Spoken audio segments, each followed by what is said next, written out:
Millones de personas despiertan cada mañana en un país que promete prosperidad, pero entrega ansiedad. La economía más poderosa del planeta convive con una verdad incómoda. Trabajar ya no garantiza estabilidad. El miedo dejó de ser una excepción y se volvió rutina, silenciosa y persistente.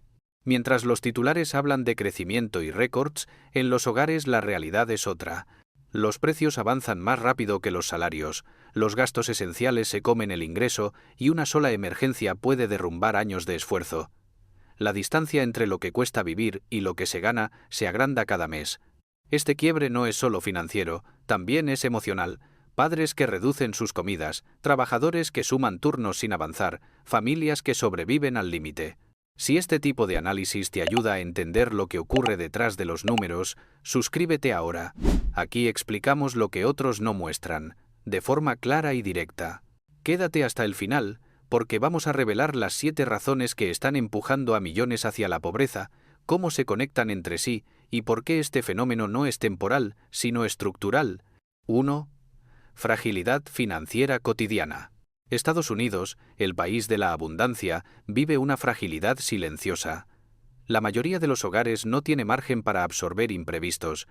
La estabilidad dejó de ser común y se volvió una rareza estadística. Esta fragilidad no siempre se ve, pero se siente todos los días.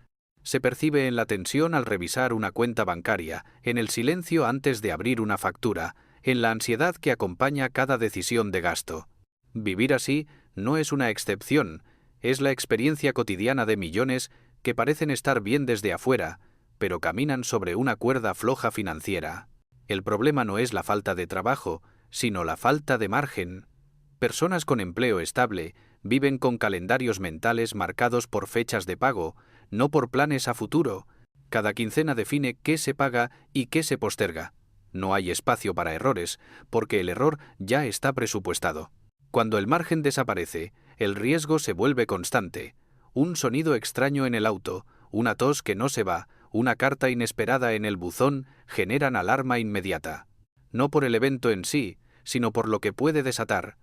En este contexto, la tranquilidad financiera deja de existir. Más de la mitad de los trabajadores no puede cubrir una emergencia básica de $500. Esto convierte problemas menores en crisis mayores. Un electrodoméstico roto, una consulta médica o un neumático pueden iniciar una cadena de deuda. Esa cadena rara vez se corta rápido. Comienza con una tarjeta, sigue con intereses altos y termina en meses, a veces años, de pagos mínimos que no reducen el problema. Lo que antes era un gasto puntual se transforma en una carga permanente que reduce aún más el ingreso disponible. La fragilidad se agrava porque no existe un colchón que absorba el impacto. Los ahorros desaparecieron para muchos hogares, no por irresponsabilidad, sino porque el costo de vivir se los comió en silencio. Cada aumento de precio empuja a otro ajuste invisible. El estrés constante altera decisiones, afecta la salud y desgasta relaciones. Vivir al límite no solo vacía cuentas, también agota emocionalmente. La mente se acostumbra a sobrevivir, no a proyectar, y eso tiene consecuencias profundas a largo plazo. El fenómeno ocurre porque los salarios no acompañan el costo real de sobrevivir. Cuando cada gasto sube y el ingreso apenas se mueve, la fragilidad se convierte en norma. Y cuando vivir al límite se normaliza, el sistema empuja a las personas hacia la siguiente etapa del problema: el costo de ser pobre. Ahora pasamos a una verdad incómoda. La pobreza es cara. No es solo falta de ingresos, es un sistema de penalizaciones que cobra más a quien menos tiene. Ser pobre en Estados Unidos no significa pagar menos, significa pagar peor. Peor calidad, peores condiciones y precios más altos a largo plazo. Cada decisión forzada por la falta de dinero termina costando más tiempo, más estrés y más recursos futuros. Las opciones se reducen y con ellas desaparece el ahorro. Comprar barato suele significar comprar 2 veces. Vivir lejos implica gastar más en transporte. No tener crédito accesible empuja a préstamos con intereses elevados. La pobreza no descansa, factura todos los meses. En muchos barrios, los servicios cuestan más. El alquiler consume entre 40 y 60% del ingreso. Las tarifas, seguros y préstamos tienen cargos más altos según la zona y el perfil económico. Estas penalizaciones no aparecen en los discursos oficiales, pero están presentes en cada contrato. Se pagan depósitos más altos, comisiones extra y primas infladas. El código postal se convierte en un factor de riesgo financiero que nadie elige, pero todos pagan. La falta de estabilidad también encarece el tiempo. Horas perdidas en transporte, trámites, esperas médicas y mudanzas constantes. El tiempo, que podría usarse para mejorar ingresos o capacitarse, se consume en sostener lo básico. La salud es el golpe más duro. Una sola visita de emergencia puede costar miles de dólares y postergar atención médica encarece aún más el problema con el tiempo. Muchas familias eligen aguantar el dolor, retrasar controles y automedicarse, no porque no valoren su salud, sino porque el sistema castiga cada intento de cuidado. Cuando finalmente buscan ayuda, el costo ya es mucho mayor. Este círculo no se rompe solo. La pobreza castiga hoy y cobra intereses mañana. Cada decisión forzada reduce las opciones futuras y profundiza la desigualdad acumulada. Así, la pobreza no solo limita, multiplica los costos y empuja a las familias al siguiente nivel de desigualdad. Desigualdad que bloquea la movilidad. Entrando en la tercera razón, la brecha de ingresos se transformó en un abismo. El 10% superior gana más de 13 veces lo que recibe el 10% inferior. Esta distancia no es abstracta ni teórica, se manifiesta en decisiones diarias que parecen pequeñas, pero definen destinos completos. ¿Dónde se vive? ¿Qué escuela se elige? ¿Qué médico se puede pagar? ¿Y cuánto tiempo se puede esperar antes de pedir ayuda? La desigualdad ya no es una diferencia, es una barrera física que separa oportunidades. En la parte alta del sistema, la riqueza se reproduce con facilidad. Ingresos que generan activos, activos que generan más ingresos y un colchón que absorbe cualquier crisis. En la base, cada sobresalto empuja hacia abajo, sin red y sin margen para recuperarse con rapidez. Mientras los costos suben de forma constante, el ingreso real de millones permanece estancado. Esto provoca que cualquier avance sea frágil y irreversible. Un ascenso laboral puede desaparecer con una subida del alquiler o una factura médica inesperada. Mientras los activos de los más ricos crecieron, las familias comunes enfrentaron alquileres más altos, salud más cara y salarios retrasados frente a la inflación. La escalera social perdió peldaños. Esa escalera, que durante décadas permitió subir con esfuerzo, ahora tiene tramos rotos.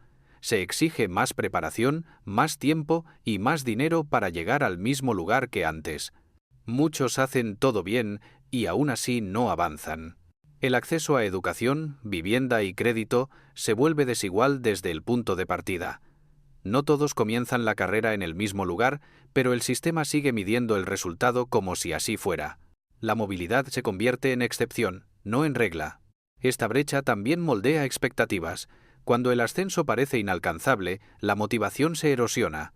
No por falta de ambición, sino porque la experiencia repetida demuestra que el esfuerzo no siempre se traduce en progreso. La movilidad se vuelve matemáticamente imposible cuando el costo de vivir crece más rápido que cualquier aumento salarial. No es falta de esfuerzo, es falta de acceso. Y esta desigualdad prepara el terreno para una falla aún más profunda. El colapso del salario digno. Ahora llegamos al corazón del problema. El salario dejó de cubrir la vida básica. Trabajar tiempo completo ya no garantiza llegar a fin de mes. Durante décadas existió una promesa implícita que organizó la vida económica de millones de personas. Si trabajabas de forma constante, si cumplías horarios y responsabilidades, podías sostenerte, progresar lentamente y construir cierta estabilidad. Esa promesa no desapareció de un día para otro. Se fue erosionando en silencio, hasta que dejó de cumplirse sin que el sistema ofreciera una alternativa real. Hoy, millones de trabajadores cumplen jornadas completas y aún así viven bajo una presión constante. Cada mes se convierte en un ejercicio de cálculo forzado. ¿Qué gasto puede esperar? ¿Qué factura se paga más tarde? ¿Qué necesidad se posterga? No se trata de mala administración, sino de ingresos que ya no alcanzan para cubrir lo esencial. El salario dejó de dialogar con la realidad cotidiana. La vida moderna exige pagos mensuales que antes no existían o tenían un peso marginal. La salud se volvió un gasto permanente. La vivienda absorbió una porción desproporcionada del ingreso. El transporte y el cuidado infantil pasaron a ser requisitos inevitables para poder trabajar. El salario, en cambio, quedó estancado. El salario mínimo federal permanece congelado desde hace más de una década, mientras el ingreso necesario para sostener una familia se disparó muy por encima de ese nivel. Esta brecha no se corrige con pequeños ajustes ni con aumentos simbólicos. Incluso salarios que duplican el mínimo luchan por cubrir lo esencial. Lo que antes representaba un piso razonable hoy es apenas un punto de partida frágil. Cualquier aumento de precios vuelve a empujar a las familias hacia el límite. Incluso empleos que durante años se consideraron aceptables dejaron de ser suficientes.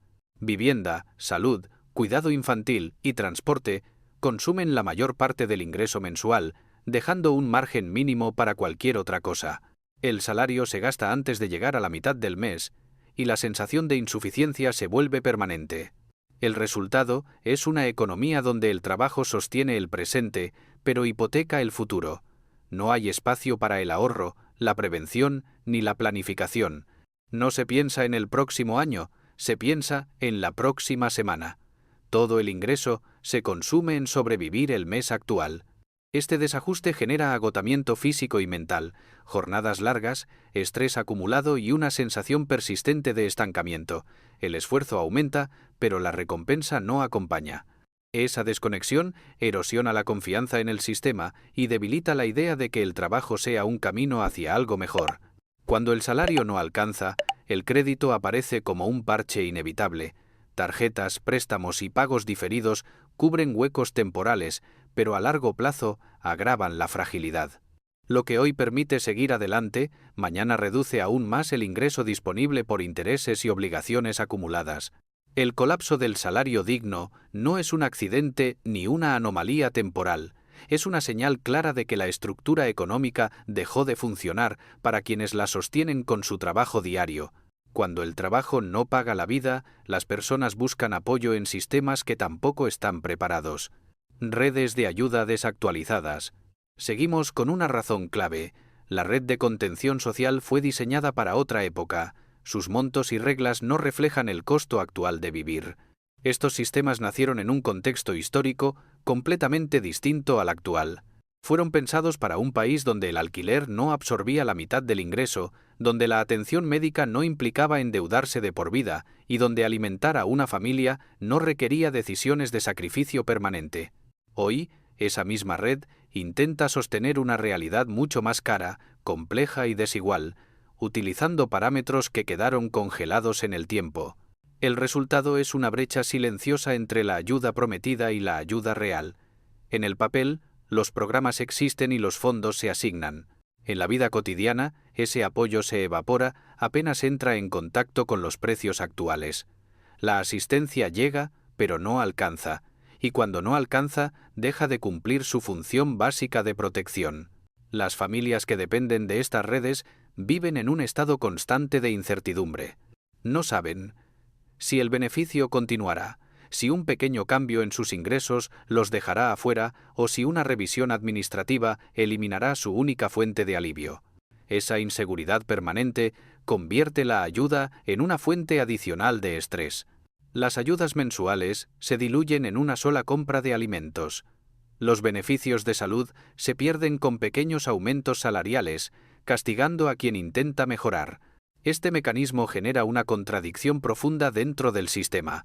Trabajar más horas, aceptar un ascenso mínimo o mejorar ligeramente el ingreso puede significar perder acceso a servicios esenciales. El mensaje implícito es claro y peligroso. Avanzar tiene consecuencias negativas. El esfuerzo deja de ser un camino hacia la estabilidad y se convierte en un riesgo. Muchos hogares se ven obligados a tomar decisiones defensivas. Rechazar oportunidades laborales, limitar ingresos declarados o mantenerse deliberadamente bajo ciertos límites para no perder cobertura. No es una elección estratégica, es una estrategia de supervivencia dentro de un sistema mal calibrado. En lugar de facilitar una salida gradual de la pobreza, la red fija umbrales rígidos que no reflejan el costo real de la vida. Cruzar esa línea no significa estar mejor, significa quedar expuesto sin respaldo. La caída posterior suele ser más dura que la situación original. En lugar de ser un puente, muchos programas funcionan como trampas que mantienen a las familias bajo umbrales artificiales. Esta dinámica erosiona la confianza en las instituciones. La ayuda deja de percibirse como un derecho de protección social y pasa a sentirse como un favor frágil, condicionado, irreversible. La estabilidad nunca llega, solo se administra la precariedad mes a mes. El problema no es la existencia de la red, sino su desconexión con la realidad económica actual. Los precios avanzan, las necesidades cambian, pero las reglas permanecen inmóviles. Esa rigidez amplifica la vulnerabilidad en lugar de reducirla. Y esta desconexión se agrava porque incluso la forma de medir la pobreza está rota. Una medición que no refleja la realidad. Aquí el problema se vuelve invisible. La pobreza se mide con fórmulas creadas en los años 60, cuando vivienda y salud no dominaban el presupuesto familiar. Ese sistema nació en un país que funcionaba con reglas económicas muy distintas a las actuales. En aquel contexto, el alimento era el gasto central del hogar y el resto de los costos ocupaban un rol secundario y relativamente estable. El alquiler era accesible, la atención médica no implicaba endeudamiento crónico y el transporte no drenaba una parte significativa del ingreso mensual. Hoy, esa realidad desapareció, pero la fórmula sigue operando como si el tiempo se hubiera detenido.